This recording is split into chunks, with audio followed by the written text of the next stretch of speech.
What's up, players? Welcome to episode number 70 of Ready Press Play, your weekly source for everything that's new and exciting in the world of video games. Every Friday at 6 a.m. Pacific or 9 a.m. Eastern Time, we discuss the top news of the week, notable releases on all platforms while we're playing big topics of the industry and the games we love. If you want to write anything to Brett in the show, go to ReadyPlayNetwork.com or hit us up at Ready Press Play on Twitter and TikTok. No matter where you found us, please subscribe to the feed so you can get every new show directly to your device as soon as it posts. And if you like it, please leave us a nice review. This is May 14, 2021. I'm your host, Daniel Lima, and I'm joined, as always, by my co-host, Luis Menchaca, You know, Dan, this is all new to me. and a special guest, Kyle Stephenson from PlayStation Trophy Room. What's Hello. up, Kyle? Thanks for having me, gentlemen. This is awesome. Thanks for coming. Thanks for being on the show. Yeah. So to those that don't know, I would definitely recommend you go and you check out Kyle's stuff. I was gonna go and plug everything. I've been listening to the Trophy Room podcast, which is a PlayStation dedicated podcast that he does with his co-host Joe, if I'm not Yep. mistaken. Yeah, Mr. Bandit And on Twitter. yes, there we go. Good. And but I kind of want to let you go and plug your stuff and talk a little bit Sure. about yourself rather than having me say it. Yeah, of course. Yeah. I'm Kyle. I'm out here in the East Coast, over here in New York. Been podcasting about PlayStation on the Trophy Room for about 3 years now. Each and every single week, we talk about the latest and greatest in all things PlayStation. Um, in addition to that, I also am one of the co-founders of 61indie.com, which is a place where we highlight indie game developers because those games absolutely deserve to be raised up and talked about because of just how important they are to video games as a whole and just amazing experiences as those are. And yeah, I love talking about games. I'm excited about this and excited to get into everything and anything in the world of video games. Awesome. And when it comes to 6-1 Indie, I kind of want to pick your brain about that a Sure. little bit because, I like me some indie games. I haven't played that many recently. I've been playing through Spiritfarer actually, Ooh, very nice. which I'm loving that game so far, dude. And I already put so many hours into it. It's just one of those that just keeps going and is just filled with goodness. And I wanted to ask you, like, can you talk a little bit more about what is it? How does that work with 6-1 Indie? Like, how do you guys find the games that you want to highlight and the developers you want to work with, and etc. Absolutely, yeah. So a thing that we use a whole lot is there's a website called releases.com, and it really Hmm. just it has every single video game ever that's coming out. Hypothetically, there are some that are missed here and there, but we look through that almost every single month to see what's coming up.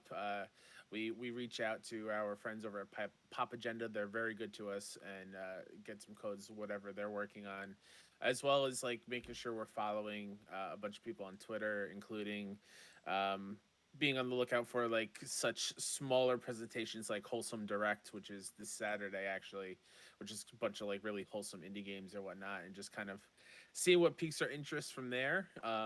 And kind of making sure we shout out how much we love them, and hopefully we get a chance to cover them on the site. That's awesome, and I'm so glad that there are people out there that are doing this. Another person that does similar stuff that I know is this girl called Jupiter Hadley, and she has a channel and covers a bunch of game jam stuff and indie games and Oh, etc. nice. And I always appreciate when people do that because it's very difficult to stand out as an indie developer these days, and that's something that I feel like a lot of people don't realize is like it used to be that if you were an indie game coming out in a console that was special by itself, right? Like back in the Hmm. the Super Meat Boy days and Yeah, the etc. Feds and Super Meat Boy are the first two that come to my mind. Exactly, right? And then I feel like nowadays there's so many games coming out all the time on so many different platforms that and almost everything that you could think of, like all sorts of like different retro stuff, and it's like all the genres have come back. All the Yeah. all the different retro styles Thanks have come back as Shovel Knight well. for that. Yeah. Yeah. Yeah, Shovel Knight, right? And we Yeah, even see like bigger games like Returnal taking like the rogue like genre and bringing it to like AAA stuff. So I know. It's it's it's amazing. crazy how much of a resurgence that genre has had. And but the more people are making games, the more games are out is like so great. But then it's also the harder it becomes for an indie dev to stand out. And I know a few indie devs myself that have been struggling with that. Like trying to get their games out and noticed and covered. It's so hard to get your game covered these days unless you like by the major sites. I mean, unless you already know somebody there and that stuff, right? Absolutely, Yeah. yeah. Yeah. So cool. All right. That aside, now you know a little bit more about Kyle and what he does. And then I just want to plug our Twitch channel. Louis and I have been doing a playthrough of the game It Takes Two. Been having a really good time with that. We've been streaming it every Sunday together. We play it for about 2 hours. So I think we're approaching the end now. We've been doing it for a few weeks. And we're going to keep doing that. So go and check out Ready Press Play on Twitch, twitch.tv/ReadyPressPlay to catch up to that. And Louis, let's move on to our first segment today.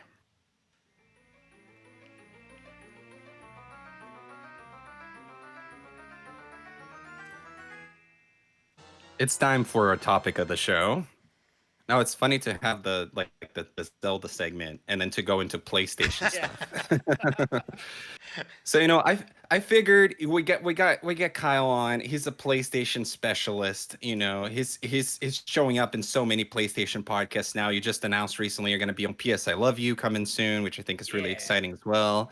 So I figured I want to pick your brain a little bit about PlayStation stuff because our podcast is more of a generalist. Some weeks we talk more about Xbox or Nintendo, and we play all sorts of stuff and etc. So we kind of played a different game here versus you're out there going after the trophies. You're trying to. I think you're getting close to getting your 100th platinum. I believe, right? Yeah, Versus I saw as somebody long as I tweet can you. get this Returnal thing can get fixed and like this Right. stupid scout log number 9 can finally spawn in the first biome, I'll be way more comfortable. I want Ratchet and Clank Rift Apart to be my 100th. I like having big Ooh. PlayStation exclusives to be like those milestones. Yeah. No, So, that yeah. makes sense. You don't want My Name is Mayo to be your No. platinum. And it sucks because like if you look back, like one of my other big like 10th or 25th or whatever is like I think My Name is Mayo, the first one, or like what a very cheap platinum. I'm like, oh boy, I don't like the way that looks. Yeah, Louis, how much trophy hunting have you been doing? I do no trophy hunting. The trophies just come to me if they so please. I No think I shame got in like that. 3 platinums and like 2 of them don't count. I think, in my opinion. What are the 2 that don't count? The Telltale games, you get a platinum for just beating the game on the first run. Oh fair. yeah, that's right. Yeah, those are the ones I have too. So yeah, we're kind of on the same boat. It's funny, dude. Like, there's been a few times where I like the game enough where I was like, I'm gonna get it on this one, and then it's up until you get to that bullshit thing, and I'm like, nope, not today. Yeah, I've recently made it a point like every like big PlayStation exclusive I want a platinum in just because like I love PlayStation, that's my jam. But if it's like an absurd trophy list, like beat the game 3 times on the hardest difficulty, or like even though it's not a PlayStation exclusive, like RE Village for example, that trophy list is awful. Like you have to beat it under 3 hours, you have to beat it only using your knife the entire game, you have to beat it on the hardest difficulty. Like, nah, I'm good. No thanks. But Yeah, luckily, I like the have a PlayStation exclusives, their trophy lists have been getting more manageable and easier. Like their difficulty in a PlayStation exclusive trophy list, those kind of trophies aren't there. At least they haven't been. At least, thank God. It's yeah. just like experience the game and collectibles and do like these cool things in game, and I like the way that is.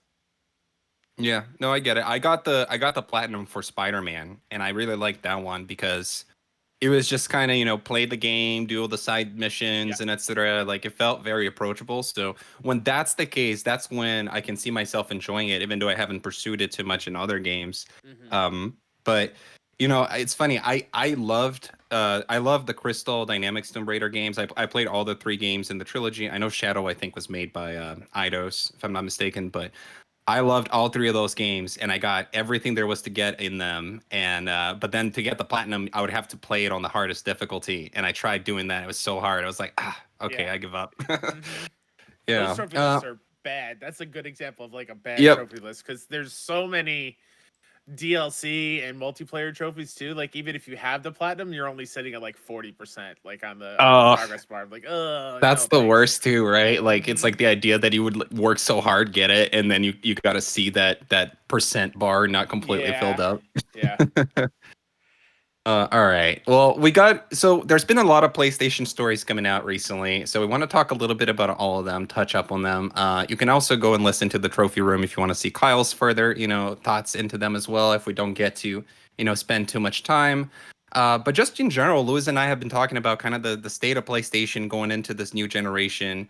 Um, you know, Lewis has a PS5. I don't have one yet, so get ready. Even though I have the PlayStation shirt and everything, they've been really hard to get, and I also haven't been trying that hard because I'm patient. I'm not right. Like I'm not typically the early adopter that's there day one. I'm like, okay, let's wait till this gets under control a little bit more. And I've tried a few times and I couldn't get it, but Lewis was more persistent and he got his. But we just got, this might be what pushes me over the edge because they just announced these new DualShock or DualSense. I need to remember colors, and they are so sexy. I like them a lot. They actually look a lot to me like the ones that people were mocking up a while ago, when the PS5 was originally announced.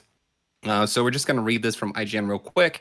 As reported by Joe Screbbles, Sony has revealed new Midnight Black and Cosmic Red edition of the PS5 DualSense controller, and they'll be released in June. Announced on the PlayStation blog, the new controllers continue the two-tone approach of the original white DualSense, with Cosmic Red adopting a red and black look and Midnight Black offering a subtler black and gray approach. Both controllers will go on sale next month, but release dates will vary by region. The Cosmic Red is available for $75 or available for pre-order for $75, and the Midnight Black for $70. A little weird there about wonder why that price difference, right? Yeah, it's literally $5 for a different color. I thought, what the hell? So let me go to you first, Lewis. You already have the PS5. Are you gonna get any of those controllers? Oh, most definitely. Day one, I'm so here for it. I don't know why, but I just like the black one better. I think people are like, ogling over the red one, and I'm not really feeling it that much. I kind of like more of a traditional red, like the DualShock 4 red. Or like the Xbox Series X red that just came out recently. Like this feels more like a hot pink looking on this mock-up that I'm looking at right here. And I don't know, I'm just not. I was kind of hoping for a more traditional look, especially for your first major releases. But that black DualSense is what I would have wanted day one from the moment jump. So yeah. What do you think, Kyle? Oh, yeah, this is an easy buy for both of them. I'm a sucker for different colors of DualShocks, DualSenses now. I'm hoping that this continues, and even like some of my favorite controllers that I've ever owned are like the specific game branded ones. Like I love there was an Uncharted 4 DualShock 4 that was like the really cool like steel blue. Like I love that color. Or like the old school PlayStation 1 20th anniversary one was awesome. Or the God of War one with like the Nordic symbols on it. Like those are like some of my favorites. Even like I think there was a PS3 DualShock for MLB The Show that looked like a baseball that had laces going around like the handles or whatnot. So I'm a That's big cool. sucker for different kinds and styles of a controller. I like the way they look on my shelf, even though like you only really need one, maybe two if you're using Right. a whole lot. But I like collecting them all. Yeah. It's a bad habit, especially if they're like $60, So- $75 now. Oh man, it's gonna be tough to collect them all, but I'm gonna at least try. Nintendo has taught me that ever since the N64 that you have to have different color controllers for all your ports. Exactly. So Yeah. Give me that see-through DualSense, the atomic Oh, heart. that would be That's what I nice. want. That would be nice. I feel like I'm trying to think now. I feel like the only game themed controller I have is the Wiimote, the golden Wiimote that came with Skyward Sword. Like I think it was like the special edition or the Wiimote edition or whatever. But I do like to have the color variation as well. So like with my Xbox, I have the black controller as well as the blue controller. I should probably get the white eventually, but I always like tell myself these things where I'm like, oh, it would be so nice to have all the controllers, but it's like I'm at most playing with one other person. It's nice to have one extra at least, depending with the games you play, maybe you want to have four, but I don't think I would go much past that. Yeah.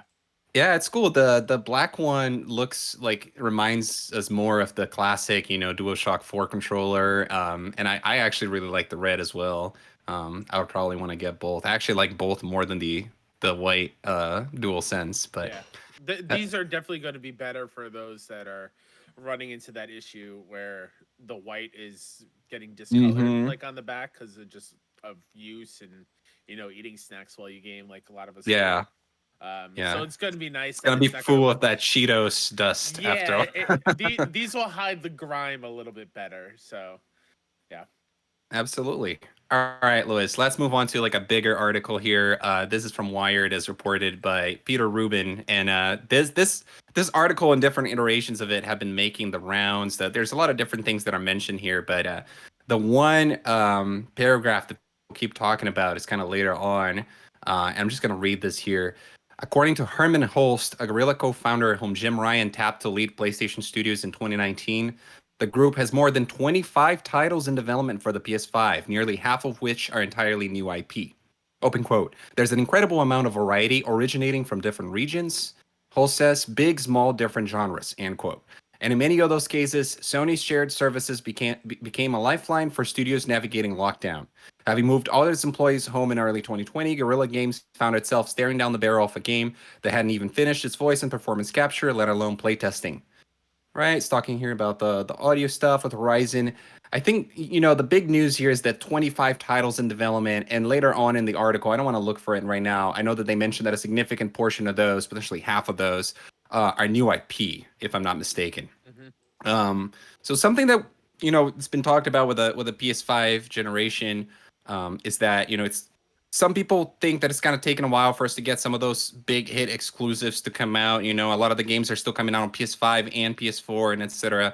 And some people are looking forward to see those titles in the future that will take full advantage of the power of the PS5 and Rift Apart that's coming out next month. It's going to be one of those games. And does this kind of Louis, does this kind of ease your concerns maybe that or if you had any, right, of new big AAA games from PlayStation, 25 new games. This is all just marketing PR speak. I don't really buy it into it at all. This is like whenever like Microsoft said at E3, is like we're going to show off 30 new games or whatever like that, but they're like a sizzle reel. I think this is more of just like this is like one of those things where it just kind of goes without saying. This is probably going to get like 25 games over the course of the entire PS5 gen, in my Mm. opinion. I Well, I think it says 25 in development, Hmm. Yeah, I mean yeah, but but that could mean anything. To be fair, and yeah. that could mean any timetable. For all we know, they could have went into pre production like the same day they announced this or whatever on certain ideas. Plus, Mhm. not to mention, like I don't know, it just doesn't seem like every single game is going to be like one of those like Horizon Zero Dawn caliber games. You're probably going to get like B level like games that are in development that are like more, you know, a little bit more fez than Horizon. Is what I would take Mm. away from this. Okay. And Kyle, what do you think about it, and especially the potential for new IPs? Oh my god, this is so freaking cool. I love this.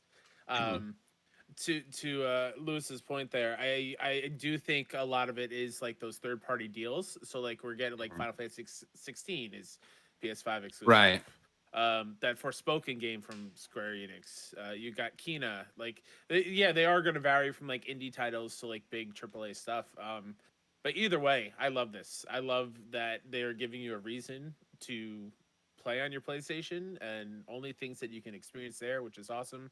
And the big thing is like, yeah, almost nearly half are new IP. So like that's super exciting. That's the one thing a lot of people outside of Sony, outside of PlayStation, people who game on other platforms, they look at Sony and they're like, "Oh, it's all kind of like the same stuff. It's, God of Mhm. War again, it's Killzone again." We even got a second knack, and that was a huge joke because why? But like they're like, we want to see something new. I mean, I think gamers, no matter where you play, you want to see something fresh and new, and nearly half is a good chunk of exclusive Yeah. games. Like Yeah. you see, like Definitely. Gorilla took that risk, and out came Horizon, which is one of my favorite games ever made. So I'm totally fine with these developers and the PlayStation studios, taking risk, creating new IP. I mean, we have the Haven Studios thing that Jade Raymond is hitting up. The Firewalk Studios. We're finally going to get an exclusive multiplayer game, like a first-person shooter Mhm. game on Sony, which has sorely been lacking on the platform. So this is Yeah. I don't. fantastic. There been a I first think person? Killzone was the last one on launch on PS4, if I'm Yeah, not yeah. mistaken. I was gonna ask if there was any in the PS4 generation. Then I was like, oh yeah, well, Killzone when it came out. That's right. Yeah. Yeah, that's crazy. This is an interesting contrast to that article that came out a few weeks ago that was talking about how I wonder if it was even a response to it in some way, where they were talking about how Sony is becoming very risk averse, and that they're remaking The Last of Us, which is an odd choice, and that they're not really investing as much in new IP, and then this seems to be them coming out and saying like, no, no, no, that's not true. We're here. We're making so many games, and 12 of them are going to be new IP. Maybe to the likes of Ghost of Tsushima, which we just got last year, right? Yeah, it does make me wonder which studios are working on these new IP. Kyle, do you think there's any first-party PlayStation studio that you can think of that would be working on a new IP right now? Oh man, Naughty Dog. Naughty Dog, I think is. I don't think we're getting Last of Us Part 3 anytime soon, even though the story stuff and whatnot. Mhm. Last of Us, the first one, the remake, fine, they can make that, but I don't think that's going to be out anytime soon. I think they'll try to tie it in with the Last of Us HBO show if they can get it that soon. But I Mhm. think Naughty Dog is 100% going to give us something new, and I'm super excited. Personally, I would love Naughty Dog to bring us into space. Yeah. I think a space Cool. game would be killer from that studio. But I How think interesting would it be to have like Microsoft come out with a Starfield under right. Bethesda, and then Naughty Dog put out some space game like around the Yeah. same time frame, Oh right? my god, that'd be amazing.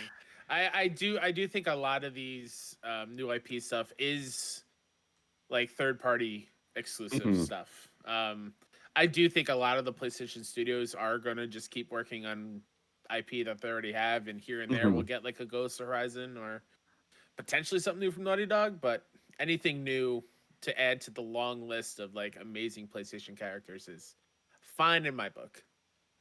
Yeah, I would love to get a new IP from Naughty Dog, by the way, because when we look at their history, right, it's like they had Crash on the PS1, and then they had Jack and Daxter on the PS2, and then they started Uncharted on the PS3, and then created The Last of Us towards the end of the PS3 generation. But then during the PS4 generation, they put out excellent games, but they just kind of continued on the same franchises that they already had. So those folks have not really created a new IP in a really long time. So it would be really cool to see, what could Naughty Dog come up with that is a big showpiece for the PS5 that's not just another entry on their other franchises. Lewis, I'm what do you think? I'm not entirely sure if Naughty Dog is. I mean, okay, from a creative standpoint, I can see like somebody who's creative wants to like to go do something else. But I'm not entirely sure like the bean counters at Naughty Dog or whoever higher ups at Sony is gonna allow them to like not put out the next Uncharted or whatever or the next Last of Us. I'm not entirely convinced unless they're willing to part ways and let another studio handle those. I don't see it happening. Mm, that's a good Fair. point. I would argue that if any studio has the caliber, and the morale to get there and say no, we're doing this, that would have to that would probably be Naughty Dog, right? 100%. I can see Neil Druckmann just being like flexing, that I can Yeah. see it, but I don't know. I'm not. I guess I'm so cynical right now. I'm feeling very like I don't know, jaded, especially whenever they were like, Days Gone didn't sell enough, so we're not getting Days Gone 2. Thanks, gamers. So I don't know. Yeah. All right. Well, so we'll see what happens with that. Well, we also had some updates this week about the next generation of PlayStation VR. Here's an exclusive from Upload VR. Next gen PlayStation VR is 4K with foveated rendering and vibration feature, as reported by Ian Hamilton. Sony's next generation VR headset for PlayStation 5 has significantly higher resolution, inside out tracking, a vibration motor, and even foveated. I'm probably saying that wrong. I'm sorry. Would you say FOV I think it's rendering? foveated, isn't it? Or no? Foveated. There we go. It's a word I Uh, just learned like 2 days yeah, ago. I It's the know, first right? time I've ever seen it. Reliable sources tell Upload VR. We don't yet know the product's name, but multiple sources tell us Sony shared details with partners. Those details include a resolution of 4,000 by 2040 pixels, 2000 by 2040 per eye, a lens separation adjustment dial, and gaze tracking capable of foveated rendering. A motor in the headset can be used by developers to give direct haptic feedback. Sony previously confirmed it is developing a next generation wired VR headset for PS5 to release sometime after 2021, and revealed the controllers for the upcoming device with analog sticks and finger position sensing, plus resistive triggers that can push back at your fingers when pressed, as seen in the PS5's own DualSense controller. So, Lewis, you are a PSVR owner slash player, and is this something you're excited about? Well, the controller and all these features and the extra pixels, like that's all like, got me going. And I'm like, yes, please, give me some more. It's just like how the wire, man. Come on, make it wireless. It's like the one thing that really needs to make it feel like next gen. Like, and I say that with air quotes and stuff like that. Even though you're clearly like stepping up your game with, and like obviously learning your lesson from like things that takeaways from PSVR one. I still kind of feel like they need to swing more for the fences. But otherwise, everything else that I'm hearing in this story, it's got me salivating for more. Yeah.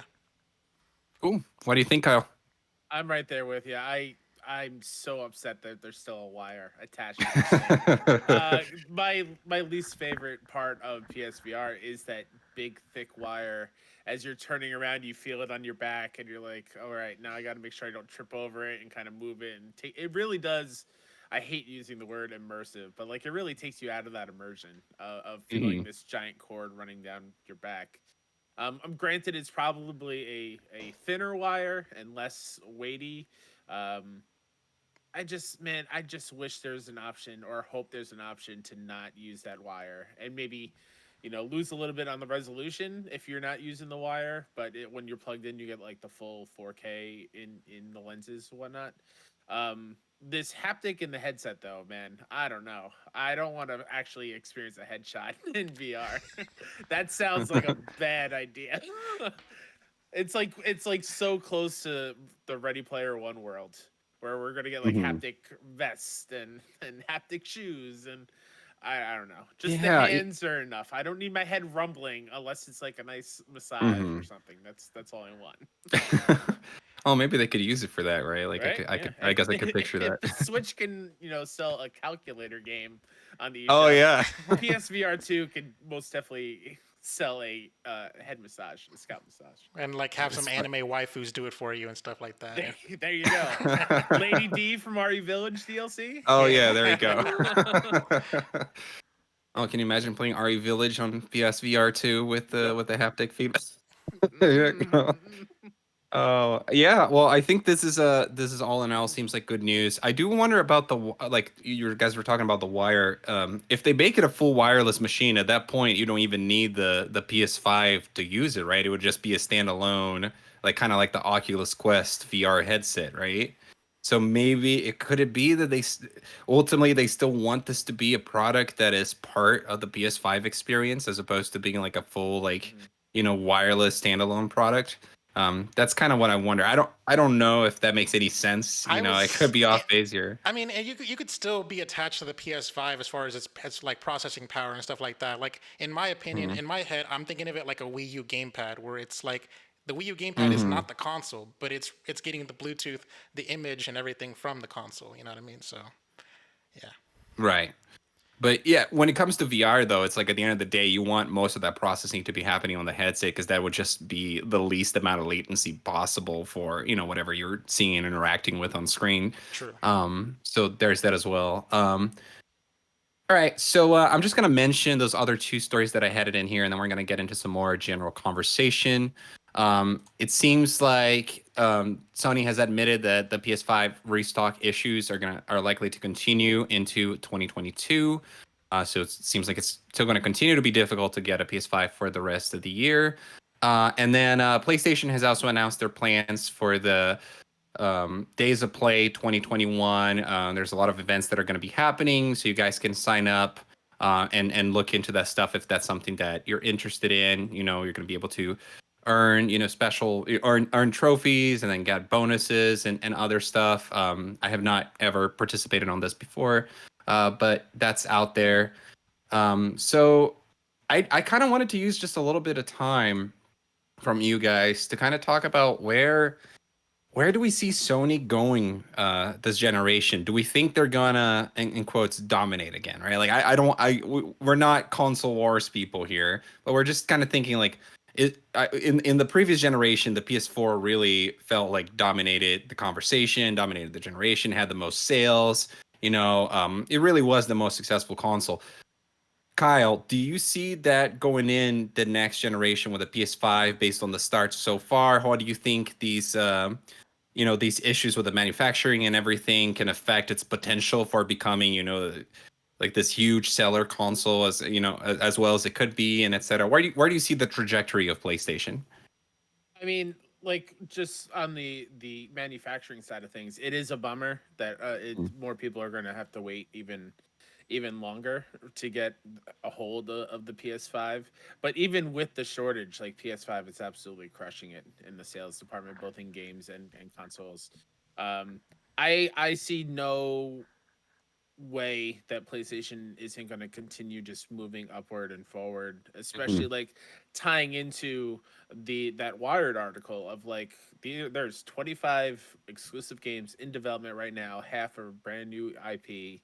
um PS4 got that momentum and won in a lens, won in quotation marks, because I'm with you, I hate console war stuff, but like Mhm. absolutely dominated it because they had the games, they had the experiences that brought you to PlayStation. So if they're going to keep bringing it title wise, they absolutely are going to continue crushing it. Lewis, what do you think? Are you in the same page as Kyle there? This one's hard because it just, I don't know if I'm consuming too much Xbox podcasts as of late, but it kind of feels like Xbox is starting to dominate with like Game Pass and being like a really good value proposition. So I don't know if even Microsoft is even facing the same supply constraints when it comes to like putting out product and stuff like that. So I wonder if like Xbox is gonna just start turning around and sort of like dominating the conversation because I don't know, like if that this whole 25 games thing is, I wonder if that's a response to like Xbox 2 as well. If it's like, Xbox is out here being, courting gamers to their side or to their ecosystem even better, which is a lot easier. I wonder if that's a situation where PlayStation has to sort of, step up their game and have to like start, doing things such as backwards compatibility and stuff like that for like PS3 games and PS2, PS1 games because Xbox is doing it. So as far as like reading the tea leaves now, I would say that uh, PlayStation is playing the same game as they're trying to rinse and repeat from the PS4, and it's probably going to work for them at least for these next couple of years. Long term end of generation life cycle, who knows? But at least for like to 2022, 2023, as long as you put out bangers like God of War and Horizon and whatever else you got in the pipeline, everyone's going to be foaming at the mouth and trying to get it right now and not so much worry about later on. But long haul, if Xbox is out here instead of considering PlayStation a competitor and starts competing with like Netflix or Amazon or whatever, they're going to be putting up Amazon like revenue and they're not going to care. So, yeah. Yeah, it's interesting because when we're getting the announcements of the new consoles last year, Lewis said something along the lines of, "Oh, I bet PS5 is going to outsell the new Xbox 2-1 or 3-1 or something." And I said, I don't know about that. I feel like they might close the gap, but then we get the sales data, and then like Kyle mentioned, PS5, even though they're selling every unit they can get out there, and they're having these manufacturing issues, they're still selling more than PS4 did, on the same time frame, and they're still killing it. I wonder. It seems like Xbox also keeps selling out, so I wonder if they can manufacture as many, and therefore they're closer to parity, perhaps just based on that factor, right? But at the end of the day, I feel like for a lot of games, what matters are the games, and when I say the games, like the big games, and it's funny. I often defend Xbox on the show, and I feel like Lewis is taking the mantle today, and so I feel like I got to defend PlayStation a little bit too. Um, at the end of the day, I feel like Xbox, we keep talking about Xbox in terms of potential, right? Like they have so much potential. They have all these studios that they now have under their umbrella, I think double as much as PlayStation has. And if they're able to manage them well, and if these studios are able to put out, high quality output, we could see a situation where, Xbox has 3 Game of the Year nominees every year. But that's all potential, right? That's all speculative. That's all, maybe we hope that that's the case for Xbox. I surely do. But PlayStation, they're the reality here and now, right? Like they got so many Game of the Year nods last year with Last of Us and Ghost of Tsushima and even other games. Dreams, which I've talked about in the show before, because I think that game deserves more love than it got. And with the new stuff coming out soon, right? We got Miles Morales last year, and then now Returnal, and then Rift Apart in the horizon, and Horizon in the horizon, and all of that stuff, right? So it's interesting. At the end of the day, despite the fact that Xbox has been owning the conversation a little bit more than they did in the past, and they have the goodwill now. They're still like in certain ways, they still almost kind of feel like the underdog in the games department, right? Like they're still trying to catch up in that department. What do you think, Yeah. Kyle? Yeah, because like when you look at Xbox, a lot of their games are still like far out. Like they did just, I mean, like Xbox competing with PlayStation on paper, Xbox should be killing it. They literally bought a whole third party publishing arm. Right. That's absolutely insane. And like well established IP now, which is going to be like Xbox exclusive or whatever the murky waters are there. I personally believe that they bought them for a reason. They'll just stay on Xbox, which is totally cool. Like that is going to make me hop into Xbox so I can play new Wolfenstein games because I love those games and new Dooms and Fallouts or whatever. But yeah, I think between Xbox and PlayStation and to some extent Nintendo, like competition breeds excellence on all sides. Like we need competition. I don't want one Yeah. company to just be a runaway train because then like we will just be getting the same old stuff every single cycle, like the same old thing over and over again. I want innovation, and that just comes from the competing nature between everybody. So, Plus, and I was love say, having each thing being their own identity. Right? plus Like we you saw get Xbox for this and, with PlayStation, they were arrogant as hell because they didn't want to do crossplay with Fortnite because PS4 was just like blowing everyone out the water. So Right. And you almost can't fully fault them for that, right? Because it's like they do lose money in that deal, right? If somebody goes and is buying their, Lewis notoriously, for those that listen to the podcast, he spends all his money in Fortnite. He's obsessed with it, buys all the skins, and that's sounds right. like Joe, my trophy room partner. Yeah. So if he went off and he was buying everything on the Switch instead, but then playing on the PS4, which I think is your primary platform right now, I guess the PS5 your primary platform for Fortnite, then they're losing that 30% on all the different transactions. So I could see why that obviously Xbox has been doing all these PR moves, and they want people to like them, especially after the whole unlikable the launch of the Xbox One was. But when you're winning, it's easier to be like, no, we don't need that. We're good. How what do we get from that, right? So yeah, it makes sense. It makes sense. That's why I like that news for that PlayStation was charging Epic for crossplay to be a thing. I was like, wow, okay, Sony, I see you. That's odd. I don't know if you've seen that one, Lewis, because we forgot to cover that part. I think it came out a little bit after we covered the story, but yeah. So they ended up getting to a deal where Epic is compensating Sony for having crossplay. I think we was a quick footnote when we talked about it last week, but yeah, we kind of sort of glossed over it without actually acknowledging it.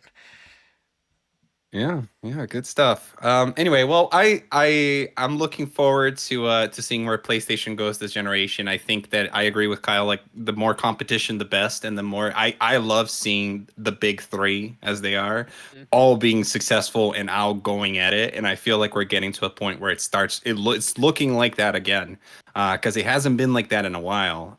We had the Wii U being a complete failure in sales and other aspects and etc. Despite the fact both Lewis and I like the Wii U, and then we had the Xbox One being in a similar situation, and so it's so refreshing to see Xbox get all the good PR now, and Nintendo to be killing it with the Switch, and it's not really happening at the expense of Sony. Like they did get some blows recently. There's been a couple stories that made them look bad and etc. But at the end of the day, the games are still coming and people are still, really excited for everything.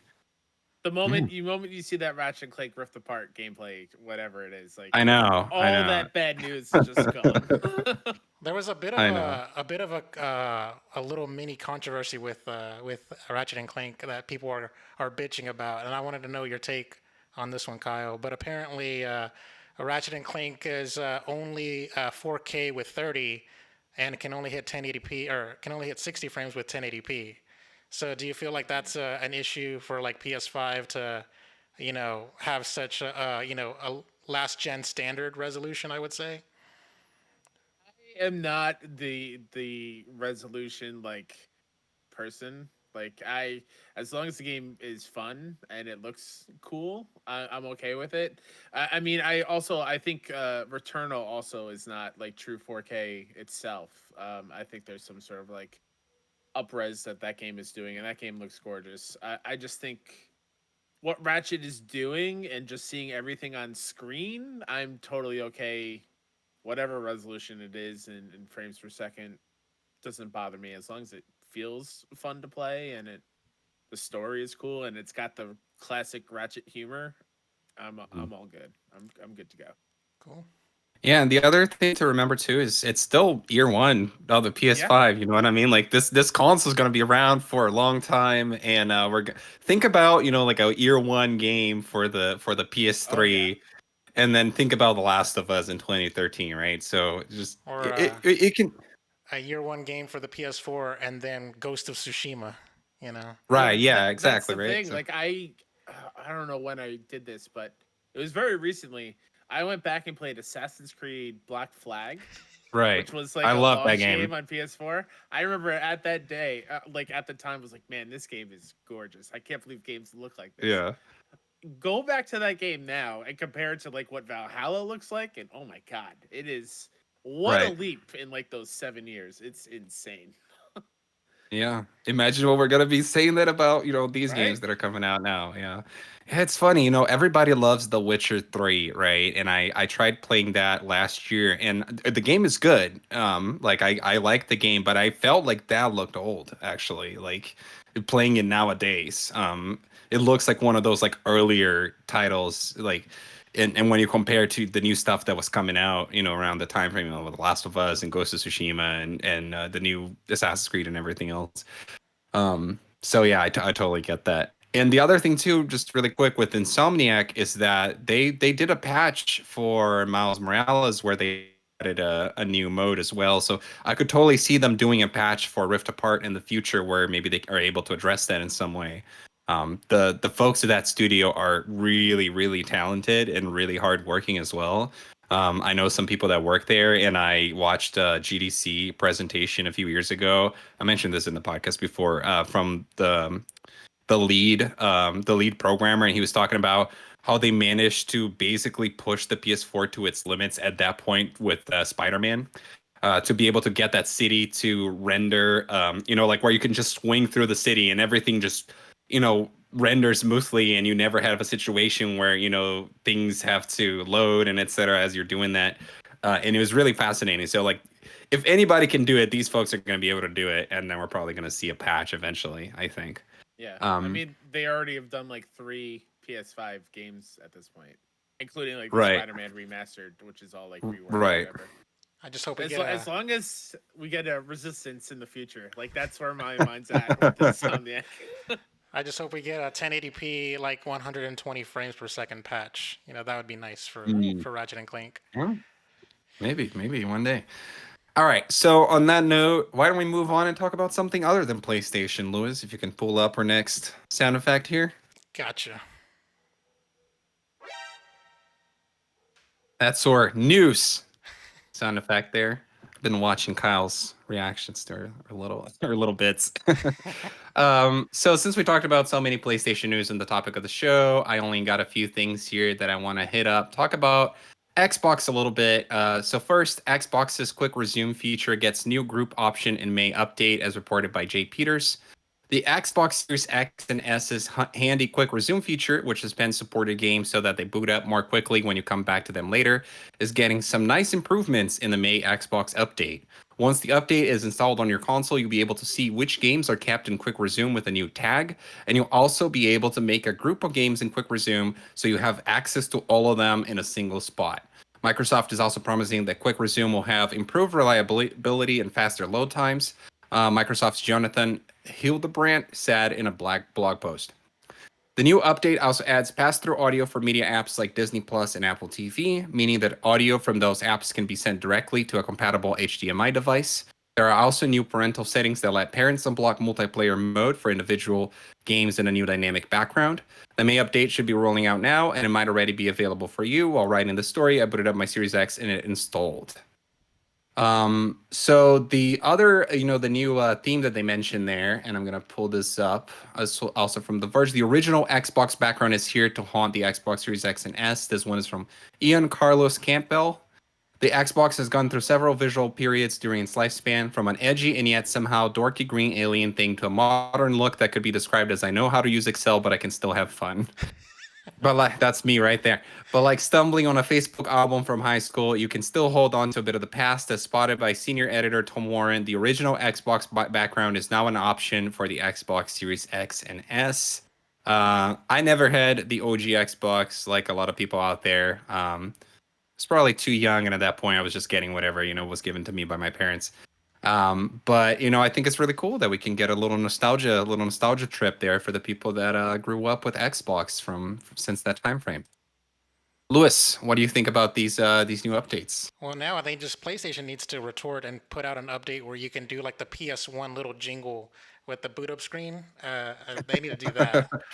Oh, that's a classic right there. I'd probably be for it. I've never had the Xbox One was my first ever Xbox, so I would be interested to use this update. If it would be nice. It makes me feel very hipster like. So I'd be a poser, a fake, but whatever.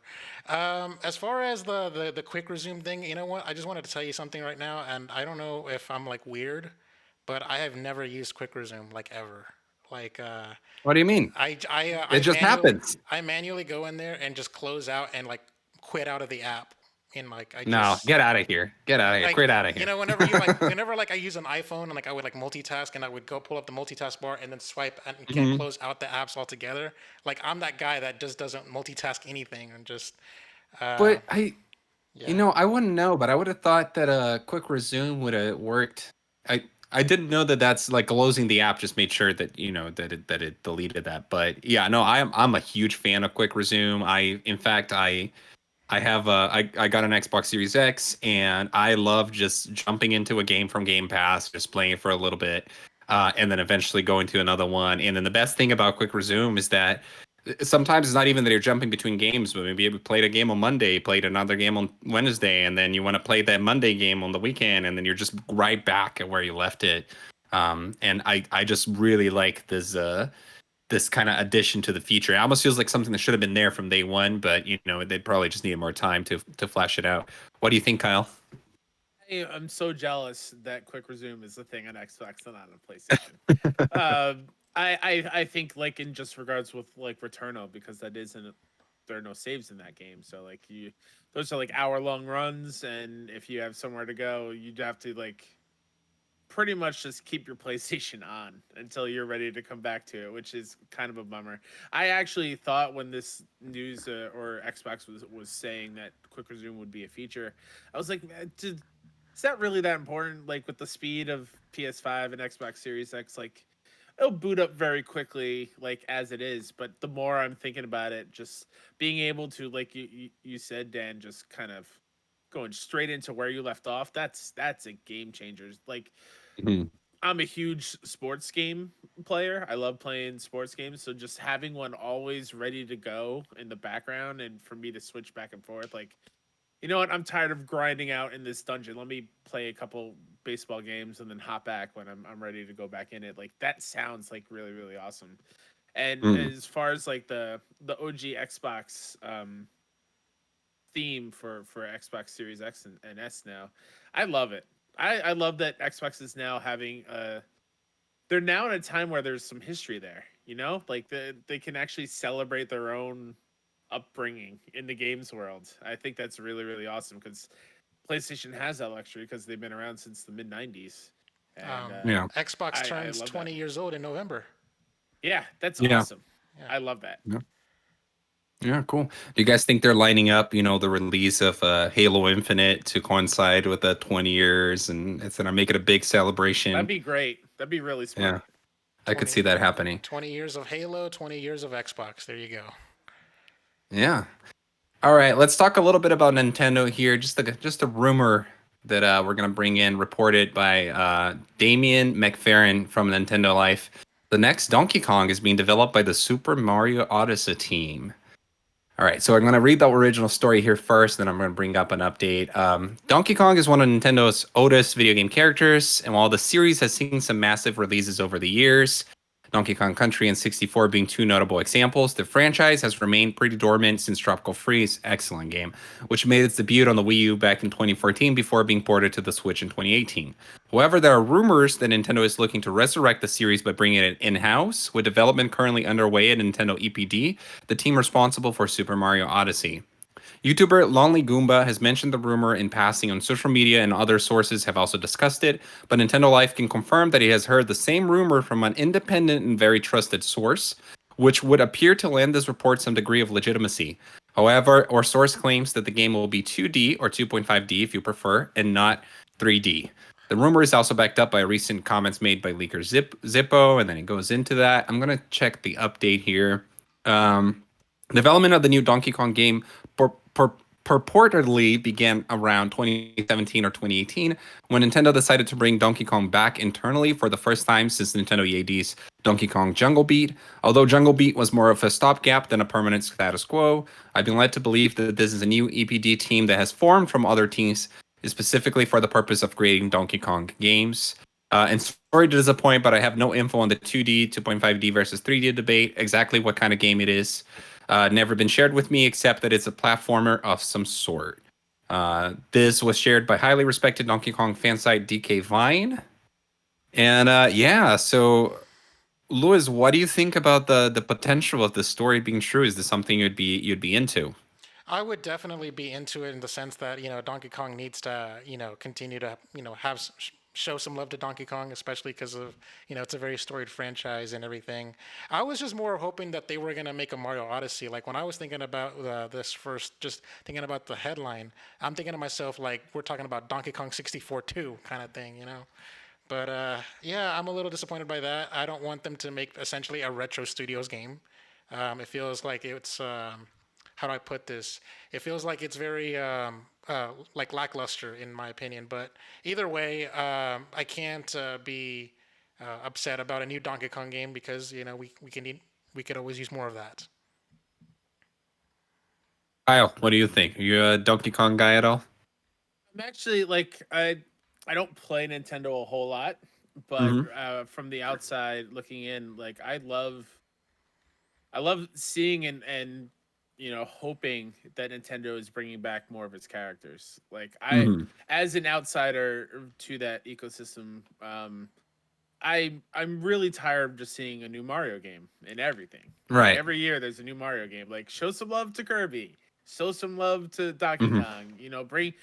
Do something new. I would love for a brand new like Nintendo mascot. But it's like you mentioned, Tropical Freeze is a fantastic game, and the fact that we haven't had a like mainline Donkey Kong platformer game since then, Mm-hmm. that's a huge bummer. That's a big bummer. So if a new Donkey Kong game is coming, no matter what kind of style it is, I'm 100% going to play that game. It sounds awesome. Yeah, I really like the Donkey Kong 2D platformers. I actually never played Donkey Kong 64. So that's like a little bit of gap on my knowledge of the franchise there. But I love all the Donkey Kong Country games, and I've been itching to play a new one as well. I think it's been long enough since Tropical Freeze. I think it would be really cool to see a new one, but kind of on Lewis's boat. I wouldn't want that to come at the expense of a Mario Odyssey sequel or something, because Kyle's right. Like, there's a lot of Mario games out there, but they're just so good. Oh Like, yeah, yeah. for the Nothing fans, against they're the just quality of the games. Yeah, nothing against that. I really liked Mario Odyssey. I really like, Galaxy and the 3D Mario stuff. And so I think I'm here hoping that we actually are going to get both, right? That it's not that we're not getting one at the expense of the other, that both are in development. They mentioned, I think, that in the article that there's potentially a separate team that got formed just to work on this game, right? So maybe the core Odyssey team is still there doing their thing. Yeah, so that's my take on that one. And Also, before you move on, you do not have to play yeah, go Donkey ahead. Kong 64. It is one of the worst Oh yeah. platformers to ever platform. That's the thing. It's like I never made a point to go back and play it because it seems like the general consensus is that it's not really that great. Some people have nostalgia for it, right? Like, and they like it for that nostalgia, but I don't think it doesn't seem like it's that great of a game. And our final story here, I saw this making the rounds recently on Twitter and stuff. Ubisoft is going to focus more on high-end free-to-play games in the future, as reported by Andy Chalk for PC Gamer. When Ubisoft announced last week that its next Division game called Heartland will be free to play, we wondered if it was a sign that the publisher was pursuing the success that Activision has enjoyed with the free to play Battle Royale Call of Duty Warzone. The short answer is yes, it is, but its ambition is not limited to Tom Clancy shooters. Ubisoft Chief Financial Officer Frederick Duguet said during today's earnings call that the company's previous commitment to release 3 to 4 premium AAA games per year is no longer a proper indication of Ubisoft's value creation dynamics. Instead, while it will continue to maintain a high cadence of content delivery, including powerful premium and free-to-play new releases, the goal is to grow audiences by widening our brand at the top of the funnel. In other words, convincing more people to try Ubisoft's games by making them free at the entry level. It's a financial decision. Ubisoft CEO Yves Guillemot said the company's revenues are more and more recurring, referring to player purchases within games that are often free to play and their growing importance compared to single purchase premium games. But Duguay said that the company is not looking to cash in on low budget work. We are building high end free to play games to be trending toward AAA ambitions over the long term. So I'm going to say my take on this first. I saw a lot of people run with this and just kind of hate on it. I don't hate on this. I feel like to me, it kind of makes sense. I feel like a lot of companies are going that direction. And knowing Ubisoft and the kinds of games they make, I could see why they would be pursuing that as well. And as long as we can still get, a awesome AAA Assassin's Creed every once in a while and stuff like that, if they're making more free to play games, I don't necessarily mind that. And I actually like the Assassin's Creed games better when they take some years off to make them, as opposed to when they're making them every year. So I'm personally okay with this story. But what about you, Kyle? At first, when this first came out, I was very bummed. Mm-hmm. I'm a big fan of Ubisoft's sandbox open world single player stuff, because that is primarily what I do when I play games, is single player things. I very rarely do multiplayer, and I'm not into an idea of like a free to play Assassin's Creed kind of title where get this new bow for $1 on the very microtransaction DLC kind of heavy kind of type of experience. But there was an update maybe yesterday or whatnot, that they're not abandoning like those big AAA like Far Cry's and Assassin's Creed. So that's good. I just don't want them to. I don't want every Ubisoft game to be like that. But I think, like you said, it is smart, because yeah, the way that these studios that have free to play games, they make so much money off of the Mm-hmm. microtransactions and whatnot. It is such a financially smart move. Um, but then you, like, on the other hand, where'd Hyperscape go? Like, that came out, that was a Right. free to play game, and no one's ever really talking about that. And hopefully the Division Heartland thing, is that the like a free to play thing? Was there a confirmation on that or I'm not? not sure. Yeah, I didn't look too much into that, but I think it probably is. Okay, Yeah. but like that would be smart if that is a free to play to tie it with an existing major Hmm. franchise kind of thing. I think that's super smart. And still have like a core division game, but if you want that just free to play kind of multiplayer kind of experience, here it is. Like I'm okay with Yeah. that. It's such a competitive market, right? That it's also hard to stand out, like in the free to play Absolutely. space with all these other juggernauts like, Fortnite and Warzone and everything else. Lewis, what do you think? Do you guys not have phones? I'm just kidding. No, I don't just do wanted to say. I just wanted to that. do that. No, no. Yeah, man. Like you could. They can say that it's not going to come at the expense of AAA games, but it is. And not to mention, like, I'm not a fan of gacha mechanics and designing games with the intention of making people be incentivized to like spend money and stuff like that. I like games that just when you buy them at point of sale. And of course, I'm a hypocrite because I spent I so was gonna much say. money on Fortnite. But I for years I held out though. I did not give Epic a single penny for like a really long time. Like I think it was And until now you're doing it all at and once. I Just think it making was up for lost time. yeah. Yeah. I think it was until chapter 2. Like all of chapter 1, I never gave him a penny. But yeah. But just going back to the point is like it just it's almost kind of like it there was a big huge thing back in like '08, '09, and 2010 where it was a race to the bottom, and I feel like that's where we're gonna be going back into that. We're gonna do this again is how I feel about it. So it will be a race to the bottom, and they're following in Activision's lead, and then more will follow and stuff like that. So what if Konami comes back to gaming, but they're not making console games? They're gonna make mobile games. You know what I mean? Like that would suck. So yeah, that would be that's my take. Is like I'm just gonna be like guffaw, and then that's it. Yeah. Well, we shall see. Well, we shall see how it actually turns out, right? Like, I still maintain my thoughts that, like, ultimately, if I'm getting the goods I want, then I'm happy. But I think the question that everybody keeps asking Ubisoft though is, where's that new Splinter Cell? So maybe that will get announced as a free to play mobile game or something, and I will see what people think about that. Don't they have like a Splinter Cell mobile game No, with like uh, Sam Fisher in it? No, Elite I think Squad or what something? here, yeah, here's what they were doing. They kept putting Sam Fisher in other stuff, right? Like, Yeah. so they're like, there's like a Sam Fisher like And Wildlands, I cereal think out was there. one. I don't. There's, yeah, and I think you're right about that Elite Squad game, because I think that's the game where like they had like it was like a lot of characters that represented like different Yeah, I almost like think there were different like stereotypes from different places and stuff. siege characters. I think Sam Fisher was one of them. Yeah, Yeah, it was very yeah, weird. yeah. I remember that. All right, so we're gonna move on here. Hit up the extra news. Those were just kind of read the headlines, and then we see if anybody has anything to say about them. It's kind of the stuff that we're not going to get into more detail or wrap up. So HTC has announced the Vive Pro 2, the company's first 5K VR headset. 505 Games will handle worldwide publishing for a brand new video game from developer Mercury's team from Castlevania Lords of Shadow and Metroid Samus Returns. Really like Samus Returns. In an interview with IGN, Yakuza developers confirmed that the franchise will remain a turn-based RPG after the success of Like a Dragon, with the Judgment franchise being their new action game pillar. Ubisoft has announced that the Division Heartland, a free-to-play game set in the Tom Clancy Division universe, there we go, planned for the 2021-2022 window. The Witcher 3 is getting a next-gen re-release later this year, and when it does, some of the visual and technical improvements it introduces might actually be thanks to the work of fans in the modding community. Ubisoft announced that Skull and Bones is now scheduled for release during the company's fiscal year beginning in April 2022, so that got Cancel delayed it, Ubi. again. Just cancel it. It's not coming out.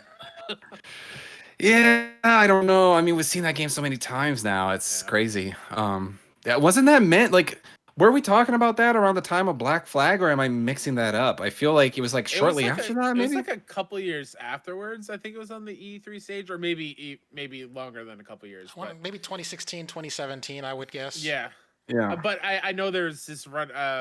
There's an author at some outlet out there that just posted a screenshot for the last like 3 or 4 years Skull and Bones delayed until next year. Skull and Bones, it's the same title each year following.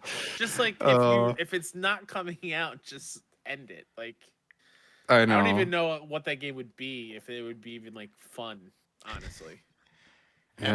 At least we're I getting mean, news versus what happened with Beyond Good and Evil 2. So Sure. yeah. Yeah.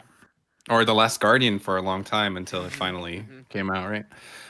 The Assassin's Creed franchise recorded its strongest sales year to date in the 12 months ended March 31st, 2021. EA Play Live, the developer summer showcase, will return this year on July 22nd, around a month after E3. However, I'm going to jump here, Lewis. EA has now confirmed that the new Battlefield is coming to both current and last gen consoles as well as PC between October and December of this year. And I believe they've also confirmed that there's going to be more information about that next month. And according to a Bloomberg report, Sony is up against a class action lawsuit by consumers regarding exclusivity on its digital storefront. So yeah, Lewis, you got anything else here you want to get out of your chest? I'm just more surprised that they're not with The Witcher 3 that they're using fan mods to for the improvements and stuff like that. I mean, I guess they're more than welcome to that work and stuff like that since it's their property. But yeah, it kind of feels like very Sega of them is how it feels. But Yeah, yeah. I would bet that game has a very active modding community that has done all sorts of stuff. So yeah, I guess that kind of makes sense. Kyle, do you have anything? Just the sheer shock of HTC coming out with a 5K VR headset. Come on, why? Can people really see the difference between 5K and 4K? Like I honestly, don't I know. don't know. I'll be honest, I'm already not that good. Like you said earlier, you're not a resolution guy. I'm Yeah, already not that great at seeing the difference between 4K and 1080p sure. sometimes. Yeah. Hmm. So I'm just yeah. more surprised that HTC Vive is still a thing. That's fair. Yeah, that's true. I don't really hear a lot of people getting it. It's like it's supposed to be like the higher end VR, or it used to be at least the higher end VR headset, and I don't really hear that much about it. All right, guys. Lewis, do you wanna get our next sound there ready? Yep, I'm ready. All right, go ahead.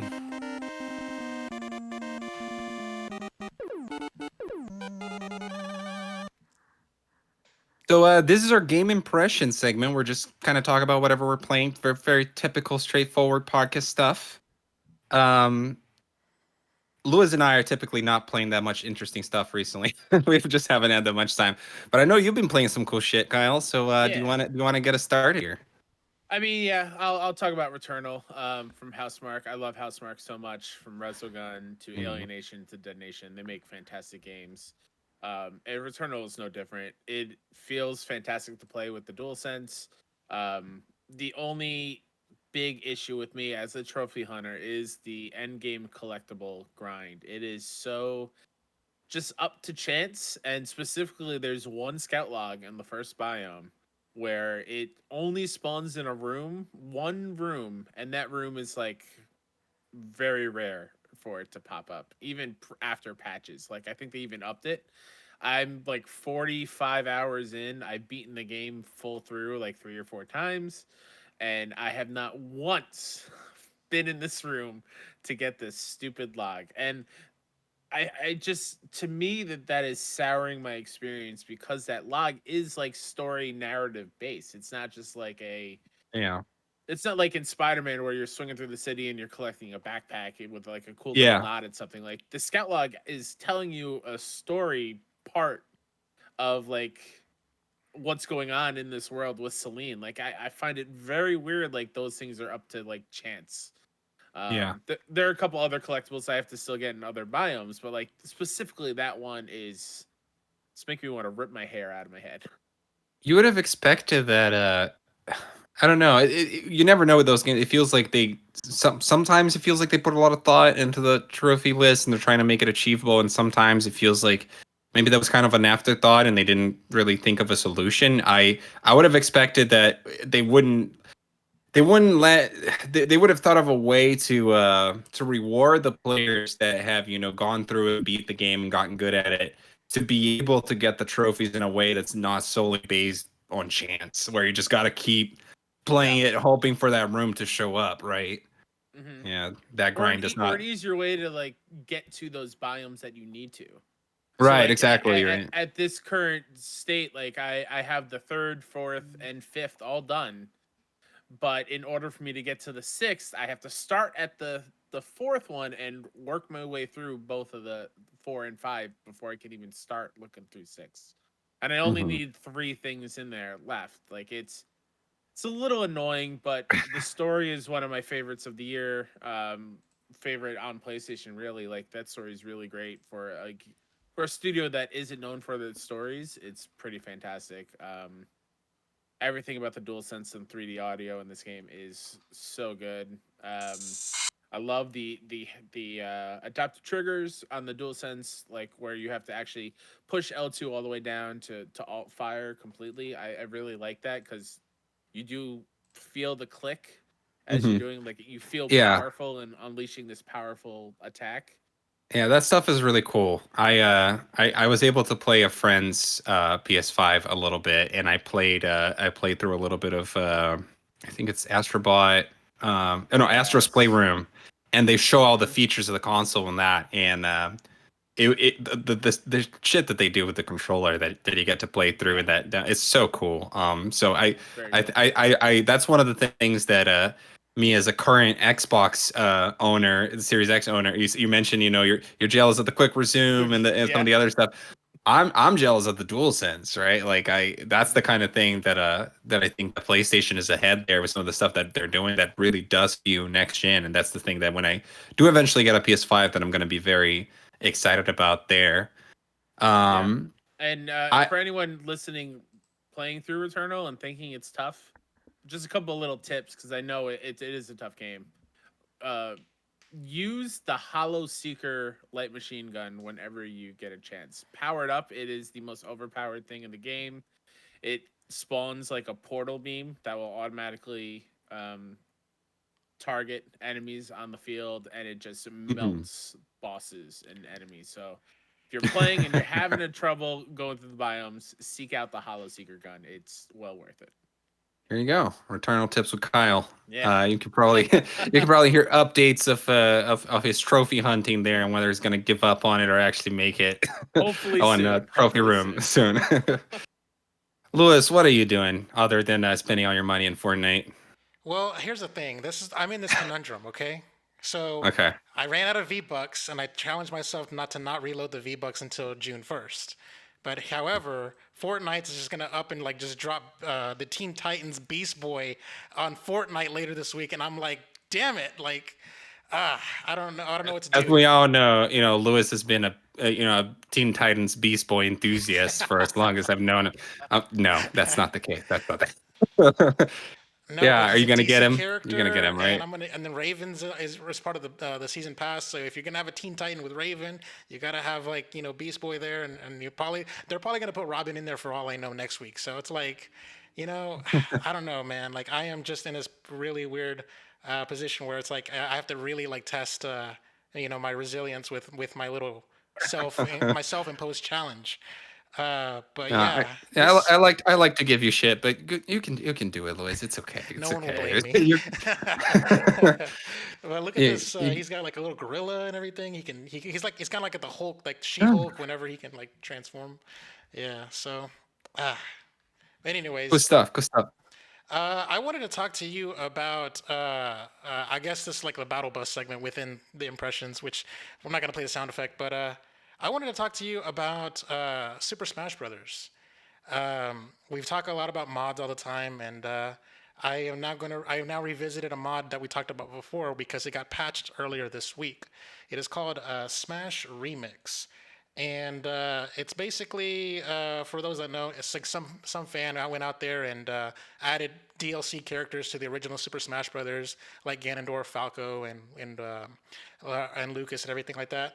Earlier this week. They announced a patch and they did a whole like premiere and everything where they they like faked this out because usually whenever they announce a new update they only give us one brand new character, But for this update, we got 2 characters, and they even did a fake out where they were pretending to end the live stream, and then suddenly like, oh yeah, and then like a whole nother cutscene just shows up. But for the first character that they announced, they showed off Wolf, and everyone was like, "Oh man, come on, there's Wolf," because we just got Wolf in Melee like a couple of months ago, and so it's like, oh, Wolf is just literally coming to every Smash game now, and so they ended up doing that, and they showed off like new stages, new modes, and everything like that. And then finally, at the end of the live stream, it was like, oh my god, this is so hype and everything like that. It had like a full-on like N64 like CGI graphics where it's like a little cutscene where like everyone's at the bar, like, and you see Jigglypuff like singing in the background, like being the entertainment and stuff like that. And then Wario just goes and like and looks for something, and then he finds Conker, and then Conker from Conker's Bad Fur Day is joining Smash 64, and I played as Wolf, I played as Conker. They're dope as hell. I love Conker. I think between Conker and Banjo Kazooie, if you had to choose between one or the other, you choose Banjo because he's more hype, you know. But it's nice to see Conker in Smash and playable, and he definitely is interesting because he's got so many items in his toolkit that he kind of feels like he's really good at like edge guarding because he can just sort of spawn grenades and like those chocolate like slingshots and stuff like that. So and if you guys for those that are watching the podcast, I have the trailer playing, and Dan and Kyle are able to see the gameplay that I'm casting to them as well. So, but if you guys see this and stuff like that, like, what are your thoughts on Smash 64 and this update? If just based off of what you see in here. I You am know, it's fun. shocked that this game is still being like supported like this. This is awesome. Yeah, it's community. Like the Yeah, Smash yeah, yeah. community is just crazy. Is what I Yeah. meant to say actually. And I wouldn't know any of this stuff if it wasn't for Lewis. Is like this huge like Smash enthusiast who knows everything about it, like all the different games and mods and tournaments and etc. And there's like this community out there that's just like up to this day they're like doing stuff and making trailers and keeping this game alive. And honestly, Lewis, I don't think I've said this before, but it kind of surprised me that Nintendo hasn't done something about this yet. Honestly, Right? Yeah. knowing knowing Nintendo, right? Yeah, But and I was able to, I have an EverDrive, so I actually like put that on the SD card and actually played this on a Nintendo 64, like straight up. oh So wow, it's wow, Wow. that's it's crazy. really awesome to play this game, and I love it, and I'm here for it. There's only 2 more characters left in the roster that needs to be announced, and I'm like, waited with bated breath and stuff like that. And I feel like Conker is like the first hype character because every character that's been announced, like from Wario to Bowser and everything like that, have appeared in a Smash game before. So this is the first truly, wholly original character and stuff like that with no like a move set that they had to make up from scratch kind of thing. So yeah. Damn. That's All awesome. right. Yeah. I don't have a lot more thoughts other than cool. That's the I the kind of thing that I expect to see from you on this podcast. And then you also reviewed a game, so you want to talk about that, right? Yes, I did my first fighting game review for Level 1 Gaming.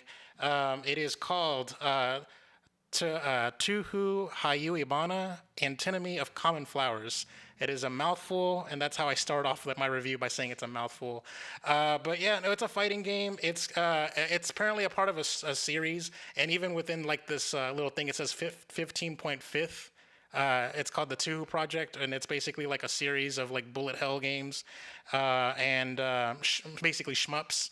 And they basically turned a fighting game with some bullet hell mechanics and stuff like that. And I have a screenshot where it's like you can sort of like spam like projectiles and stuff like that, and like a whole 360 kind of direction and stuff like that. So it's sort of you sort of have to like duck and weave through it and everything like that. And it's really simple. It kind of controls like Smash Brothers, where it's like one button. It's either you can do like neutral A or neutral B or up B or down B or like side B, and that's about it. Like there's no like like command inputs like Hadoukens or anything like that. Very basic and very bare bones. There's no training mode. Oh, the training mode sucks. There's no like, you can't turn on hit boxes or hurt boxes. You can't, see any combos. There's no move list. So it just kind of feels like it's so very bare bones that I just sort of had to like just give it a 5 because it's nothing really exceptional and it's nothing really broken about it either. So it's not a glitchy, buggy mess. and it's not really featured either, a fully featured game either. So I just sort of like gave it like the split middle of the road and gave it a 5. So, um, not I would say that it's a good game to get for like $10. Right now it's on sale for $35, which to me is a big ask for such a like a small game that doesn't really have a lot going on for it. But yeah, but I did give a shout out to the soundtrack of this game though. So yeah. Yeah. And is this an indie game? Is it developed by a small developer? You mentioned that it was like part of a series. You know, I don't think I just know that they're a Japanese studio and a Japanese publisher. I Mm. don't think they're small because I've seen one of their previous games was a full-on 3D like shmup that was sold Okay. on Steam, and they've been making games since the 90s in this series. So I feel like they probably acquired enough capital to actually do something with their franchise. Fair enough. Fair enough. Yeah, I've the main thing I've been playing, I mentioned earlier in the podcast, is Spiritfarer. Other than playing It Takes Two with Lewis, and I also play Fortnite with a group of friends from time to time. And that game is just exceptional. It's a really cool indie game. I talked about it on the podcast before, and I played it all the way back a few years ago. Yeah, it must have been a few years ago because it was before the pandemic. I went to an E3, and a lot of times when I go to E3, there's such huge lines for everything, all the AAA games, that usually I'll go and I'll stand in line, and I'll try to arrive early, stand in line, play one of the big games, and maybe I got a ticket to play another one, and then I go and I check out the indies. And I played this game, and I remember it was on my radar since then. I put my name in the email list and everything. And then it came out, and I was out of time, and I wasn't able to actually play it around the time that it came out, but it got a lot of love. And with Game Pass, I've been doing this thing where it's like, oh yeah, that game. I've been meaning to play that game, and then you just install it and you start playing it. So I've been playing through Spiritfarer. It's really cute kind of management game where you get to go around as the new Spiritfarer in the spirit world, find all these spirits that are kind of Animal Crossing like anthropomorphic animal characters that get to join your boat. You get to build you can build things in the boat, and then follow through the different character storylines. And for each character, eventually after you've done enough missions and etc., you take them to the Everdoor is what it's called, and then they go to the next life, the afterlife. And it has a lot of heart. All the different little character storylines are very sweet. Regardless, well, I talked a little bit about Spiritfarer, and shout out to that. And then other than that, continuing to play It Takes Two, which is excellent as well. I freaking love Joseph Fares. Anything he does is I'm a fan of. I need to get back And to Spiritfarer. yeah. I put it off because us over at 6-1 Indie, we are proponents of sad boy games. I have no problem crying playing games and playing games that are going to be like super emotional. And I had to put that game down because I just couldn't. I couldn't deal with it because it gets heavy. It's very It heavy does. at At times, times it does get heavy, yeah. but it's a Um, beautifully drawn. The art style's incredible. Like it's one that's like at the back of my mind. I need to go back and finish and experience the whole thing. yeah, and it's funny because I had played it a bit like a while back, and then now I'm getting back into it again for this similar reasons. And the game is very long. It feels very long, at least. I have no idea how long I've been playing it for because the Xbox unfortunately doesn't have any kind of tracker, and the game itself doesn't have a time tracker, I think, not that I know of. But it feels like I've been playing it for like like maybe 12 hours or something, and I still have a lot to do in the game. And Yeah, they released an update recently too. It with indie games, a lot of times you expect, especially that kind of like artsy, indie game. Like I really like Gris as well, right? Like similar art style, very different kind of game. Um, Different art style as well. Maybe that wasn't the more apt comparison. I was just thinking like artsy, 2D indie games. A lot of times you expect to jump in and play them for a few hours and be done, right? Like in a sitting, and that's definitely not one of those. yeah, yeah. Yeah. But yeah, cool stuff. So we're gonna move on to the next few segments here as we wrap up the show. I just want to give Kyle a heads up because I realized that I didn't prepare him for this properly. Not that I remember, but we have a segment that we usually end the show in, where we give either our guest or it's one of us does it an opportunity to just kind of talk about a game they love, tell a story about it, maybe something that influenced your childhood or that Sure. made an impact, etc. So we're gonna give you a chance to do that in about 10 minutes after All right, we go that through these works. next few segments. Give us a deep Uh, cut and, And you and yeah, make it emotional. No pressure. All right. I guess this is my time to take over the show here. that's right. What are you buying? All right. So for new releases, I like how we impress Kyle with our sound effects with each at Oh, each I go. love it. I love it. But okay, so for new releases, we're gonna talk about a game that was stealth dropped on the PlayStation on May 11th, which was a couple of days ago for us recording, and it's called Call of the Sea, and apparently it's on PS5. Interesting. Is Call of the Sea a game that was like previously out before, or is Yes. I played it on. I talked about it here before, Lewis, but you may not remember because there's other names, games that have similar names, but it's the Xbox. It was originally a Xbox exclusive, timed exclusive, I think, for a little bit, and I played it on Game Pass, and it's a Dan approved game. I really liked it. It's a bit like The Witness in a way. It's like this first person puzzle-ish adventure game. You get to this island, you're investigating something. You play as this female character who's looking for her husband, and the puzzles they start very easy. They get a little bit harder in the middle there, but they're never that hard where you're super frustrated, at least not to me. And it was one of those things where once you're able to piece things together and get through each different puzzle, it makes you feel really smart and good, and it's satisfying. So yeah, Call of the Sea, I definitely approve that game, and now everybody on PlayStation can get it as well. Kyle? Do you have anything to say about this? No, I just know that from the art style, it's very pretty. I just know that I have so much stuff in my backlog. I'm not gonna buy it because I don't know when I'll get to it.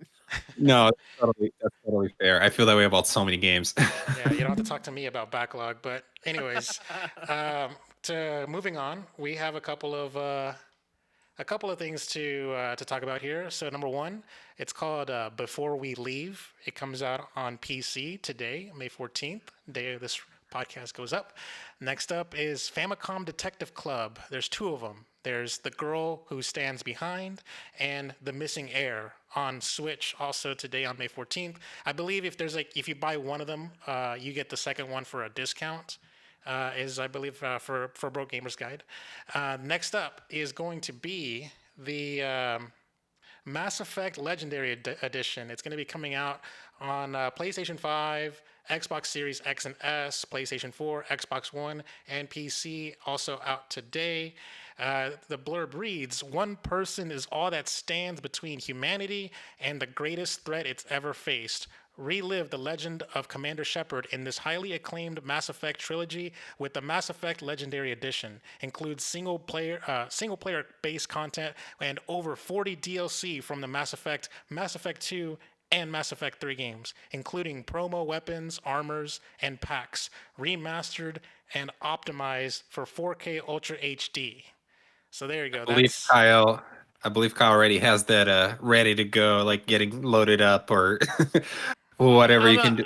if you can't tell behind me, I'm a physical media person, Oh so I yeah. have to go to the store tomorrow. But I can't wait. I've never played the first game. I started Mhm. at 2 because again, PlayStation. That's where I play. Right. Absolutely loved 2. Fell in love with it. Played 3, not all the way through. Not because I thought it was bad or anything. I just got lost in the weeds. I'm so excited to hop back in and play a good Mass Effect again because I wasn't a fan like most people were of Andromeda. I'm just so happy EA was smart about this and was like, yeah, you know what, we'll remaster them. It's about time. One big bundle. I'm okay with that. And I think Mass Effect 1 is the one that had the most changes and the most upgrades. So it's kind of cool that you're going to get to experience that for the first time, with the Yeah. full with the full remaster treatment, and then get to see the full story throughout the three games.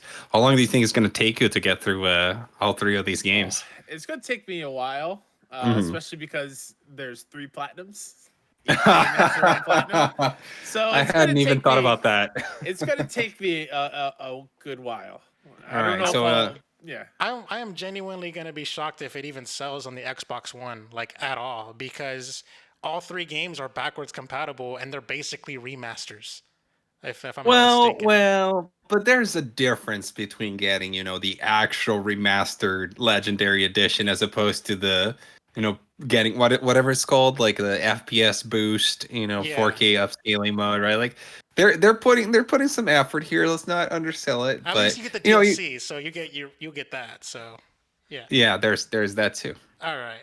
Next up is Subnautica. It's gonna drop on the Nintendo Switch today on May 14th, as well as Subnautica Below Zero. It's going to be dropping on PlayStation 5, Xbox Series X and S, PlayStation 4, Xbox One, Switch, and PC. The blurb reads, dive into freezing underwater adventure on an alien planet. Set 1 year after the original Subnautica, Below Zero challenges you to survive a disaster at an alien research station on planet 454. 4546B. Craft tools, scavenge for supplies, and unravel the next chapter in the Subnautica story. This was Subnautica was the big game that we found out from the lawsuit that did really well on the Epic Game Store. So I'm sure that this game has some hype behind it. And rounding it out, Days Gone comes to the PC on May 18th, as well as Snow Runner coming out on the Switch also on the 18th. Ariel _ Knights Never Yields, PlayStation 5, Xbox Series X and S, PlayStation 4, Xbox One, Switch, and PC, May 19th. Elite Dangerous Odyssey, PC, and Akaba's Trip, Hellbound, and Debriefed, PlayStation 4, Switch on May 20th. And those are the new releases. Cool. Thanks, Lewis. Pick of the week. It's got to be Mass Effect. Yes, I think nobody would deny that. It's not even a contest. All right, let's go ahead and move on to Broke Gamer's Guide. Got a selection of good things on sale, stranger. All right, so for the Broke Gamer's Guide, I actually did not have anything pulled up, but starting things off with the Epic Game Store, and it's something called the Lion's Song, and hopefully we're going to be in for a good week next week, because next week is a mystery game. They're not even telling us what's allegedly going to be free next week, which it has Maybe to it's be. gonna be L.A. Noire. Yeah, you know what's kind of funny? They did this with GTA 5, where it's like, it's a secret hidden game, and they were, hopefully they do that. That was the dad joke. It wasn't. Shut up, Dan. You know what? It's possible. Anything, but whatever. So let's go ahead and read the blurb here on The Lion's Son. It says here, The Lion's Son is a narrative adventure game. It is steeped in the early 20th century history and focuses on a cast of Austrian artists and scientists, with each episode taking a closer look at their intimate struggles with creativity and inspiration. Well, this sounds like one of those little artsy fartsy games and stuff like that. It even has like a little pixel art thing going on. Sure, why not? The game sells for $8 when it's not free. So there you go. Don't really have anything else to say about that. I played the first tree on Epic Game Store a few weeks ago because it was free, and that game blew me away. Talking about Sam. Oh, really? Games, I was openly sobbing. I even recorded myself and put it on Twitter because that thing does like a Journey style like twist to it, where other people who's played the game influence your playthrough of it, and it's a very heavy, almost like on the same level of Spiritfarer. So I'm 100% all in on Epic Game Store giving more people a chance to play like these kind of smaller narrative kind of adventure games. That's awesome. That's awesome. We even joke about sometimes here that we grab the free games every time they're out, or very often, but we almost never play them. Like I mean, because of time, right? And usually you're already in the middle of playing something else that you're playing, etc. But I like to think that at some point I'm going to say, you know what, today I'm going to go and play a lot of these indie games that I grabbed on the Epic Game Store and etc. And I'm pretty sure I redeemed like 90% of what was free on the Epic Game Store. It's very few times I miss. The next thing up, rounding it out, is going to be a Humble Bundle. It says here it's a Heal COVID-19 bundle. It's raised over $480,000 for charity, and so This bundle is fire, Lewis. We haven't brought up a humble bundle in a while, but this one is really good. We got BioShock, Baba Is You, which is a game I really like. Into the Breach, Undertale, The Witness, which I was just talking about, Saints Row the Third, Super Hot. Lots of good stuff here, and you can get all Brutal of it. Legend. Hell yeah. Yeah, yeah. There we go. Even some like older classics like that, and yeah, lots of good stuff, and you can donate to charity. And I think I think there was like some kind of controversy with Humble Bundle not so long ago about the fact that they were changing their charity split and stuff like that. But I where I saw this bundle, it said that that for this one at least everything is going to charity. So you can go, yeah, 100% goes to charity. There you go. So you can go and support good causes and get a lot of bang for your buck with a lot of these cool games. Cool. Next up, we have a sale for Super Mario Odyssey for the Switch. It's a physical copy. It's $20 off, which is very good. You can buy it for $40 because Nintendo likes to sell their games for $60, no matter how old they are. So there you go. Nothing much to say there. It was a Game of the Year contender, but Breath of the Wild came out the same year, so it's too bad for that. Next up is Game Pass. So apparently there was what did you wait? Hold on a second here. You skip, go up. You could get 3 months of Game Pass for $1. That's what it is. It's not that uncommon off a deal, but it was gone for a while and it came back. So there we go. Ah, there you go. Yeah, sorry, I didn't read the headline, but yes, no, because like that was nothing new to me because that's how I got it. So, but yeah. All right, and finally, we got a little PSA that Dan wrote in for the doc. It says here that you do not forget that Horizon Zero Dawn is still free on PlayStation. Go get it. So, Yep. yeah. Cool. All right. So that brings us to our final segment of the night, sharing the love.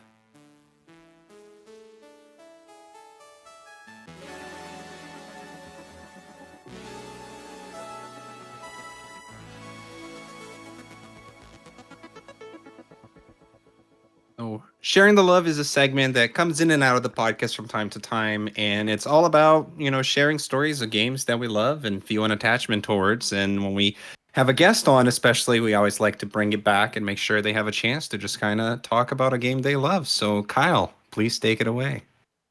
So when you gave me a heads up like 5 minutes ago, I was like, man, which one am I going to talk about? Because there's a couple I can go towards. But funny enough, it was kind of brought up earlier in the show.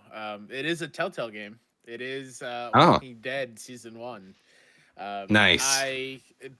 That game showed me what a narrative in a game can be. Before that, I was pretty much, I was playing all the big games, but I was never attached to like the characters. I didn't feel that attachment. I didn't cry playing the game. That completely changed playing this one.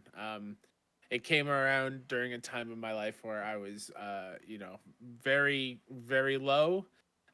My oldest niece was just born, and we had to put my dog down within like 3 weeks of each other, and it was a mess. And then when Clem came out, or when I saw Clem, oh wait, maybe it wasn't around when she was born. She was a couple years old, but yes, I did. My grandmother died. That's what it was.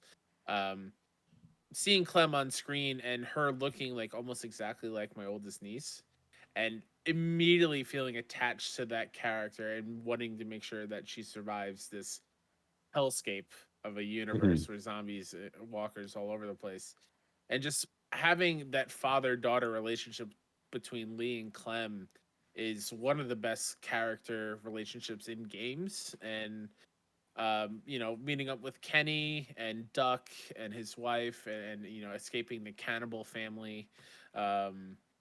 Some really high moments that I didn't see coming. Like, and as not like a fan of The Walking Dead either, of like the show either, or the comics. Like, I specifically bought this game just because everyone's saying like this story's great. Like, it was nominated for Game of the Year and won, I think, in a couple places as well. So it's like, sure, let me check it out. All the episodes are out because I'm a binge like episodic game player. I wait till they're all out. I was like, all right, let me, just play them all in one shot. And there I was at like 3 a.m, sobbing uncontrollably 45 minutes at the end of that game, where Lee is looking at Clem, and you have the choice as Clem whether to end Lee's suffering or let him save the bullet, essentially. And now that game ends as this little girl who looks like my niece and is out in the world with walkers trying to fend for herself. Everyone else is dead around her, and just broke me. And especially like that silhouette, like on the hill. Is that a walker? Is that somebody friendly? Who knows? Like, kudos to Telltale for what they did with that game, and I think really changed the game for what narratives can be in games from then on until now. And that is Yeah. why I am a single player gamer to this point. Is because I want to experience, I want to be attached to the characters and go through what they're going through and feel their emotions. I love that game so much. Yeah, I was almost not a believer in that game at first because you look at it from the outside and it doesn't look that good, or at least at the time, right? And it felt like I don't really know what this game is about. Like, there's not really I'm not a fan of The Walking Dead either, and there's not a lot like interesting things mechanically about this game and etc. And then you play it, and the way that the story takes these turns and just kind of catches you off guard and surprises you and breaks your heart in moments where you don't expect, um, is phenomenal. And it's something Telltale is really good at, and I think that they've done that with some of their other games as well. But I feel like few have had that same impact that The Walking Dead has had, especially that first season of The Walking Dead, really, being the first one. And I would say almost like starting a new genre of games, because it's not like they were I there's an argument about whether they were groundbreaking or they were just kind of putting things together that had already been done before but in their own style. But the truth is, like, after that, think about how many games that we had come out in that similar style, similar presentation, even the episodic delivery, right? Like, that wasn't something that we really heard about at that point that I can remember. And then we got Life is Strange and the Hitman episodic games, and I know that's a different kind of game and all this other stuff. So yeah, I totally get you there. I totally relate with you on that one. That's an excellent game, and one that um had its issues. Oh, absolutely. And yeah, and from outside, looking in, didn't look that impressive. But then when you actually sat down and let yourself once again immersed by the story, right? Like, it really could mess with you. I almost Yeah. feel like I did myself a disservice because I played it for the first time on the Vita. Oh, really? Yeah, that's how I experienced it. Well, So I didn't really get that whole immersion thing and everything. But hmm uh, I wanted to ask you, what was your choice at the end of episode one? You have to choose between saving a guy and saving a woman. So Mm. who did you save? I think I saved the girl. Same. I think, yeah. I'm trying to remember. Like, they were on the side of the road, right? And They're you could inside of either a run. store, like a convenience store, Yes. and they were on separate ends, completely like opposite end of the store. So you can either go left, save the guy, go right, save the girl, because they were both being attacked at the same time. Yeah, and like that's something cool that I didn't expect out of this game from all the coverage of this. It's like at the end of the episode, you get to see what other players are choosing, Mm. and seeing if you're against yeah. the grain or whatnot. I thought that was super cool, and like you can see that even now. An indie game that came out this year that I love is Emily is Away 3. At the end Hmm. of that, they have like the branching storylines and see if you're like in the same percentage of players to pick that. I think that's a really cool thing for a story based game with choices. Not to Yeah, you mention, know it what? keeps track of your choices because the following episodes have to be programmed twice. One with each survivor and every Yeah. permutation. So Yeah.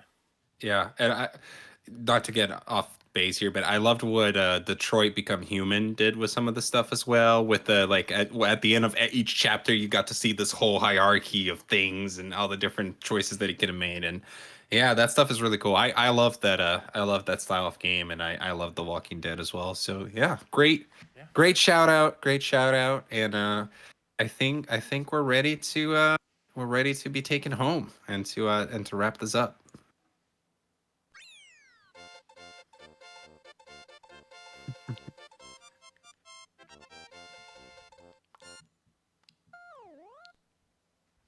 So I want to thank Kyle. Thank you so much for giving us your time, especially being on the East Coast and staying up late and talking video games with us and sharing the love and just kind of talking about PlayStation, talking about Xbox, talking about Nintendo, just having a good time and hopefully you had a good time. We had a Oh, great time absolutely. having you here.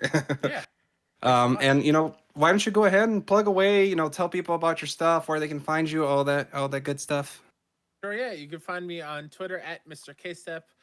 You can follow the Trophy Room at PS Trophy Room on Twitter and the Trophy Room on YouTube, and you can listen to that wherever podcasts are listened to. You can go follow me over and all the indie game news you need to know about, reviews and whatnot at 61indie.com and 61indie on pretty much everything, YouTube, Twitch, and whatnot. We try to stream a couple nights a week. We try to stream indies, but right now we're kind of like in the comfort food thing, so I'm streaming through RE2 for the very first time in my entire life, and Ooh. maybe some Mortal Kombat because of the movie. I'm in the mood to fight and get some fatalities going. And just a really weird thing to say, like catch me on PS I Love You XOXO next week. Oh yeah. It's pretty That's wild to awesome. just say. So yeah, thank you so much for having me. This was a blast, and hope to do it Yeah. again soon.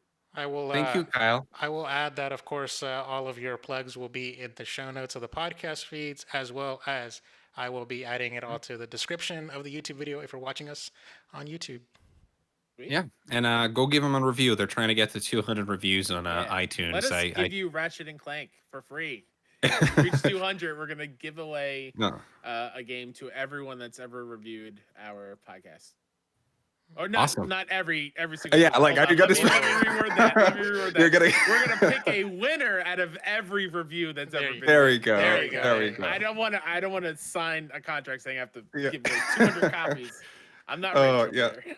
That would be more money than Epic is spending on their per user per new Yeah. user on their game. You're gonna have to take a Absolutely. Mr. Beast's name after that, you know. Yeah. It is time to end. Thank you so much for joining us for another episode of Ready Press Play. Remember, you can reach the podcast at readyplaynetwork.com or simply at Ready Press Play on Twitter or TikTok and in the Level 1 Gaming YouTube channel. I'm on Twitter at the Dan Lima and Lewis. At Chakalaka88. That's right. Thank you, Kyle.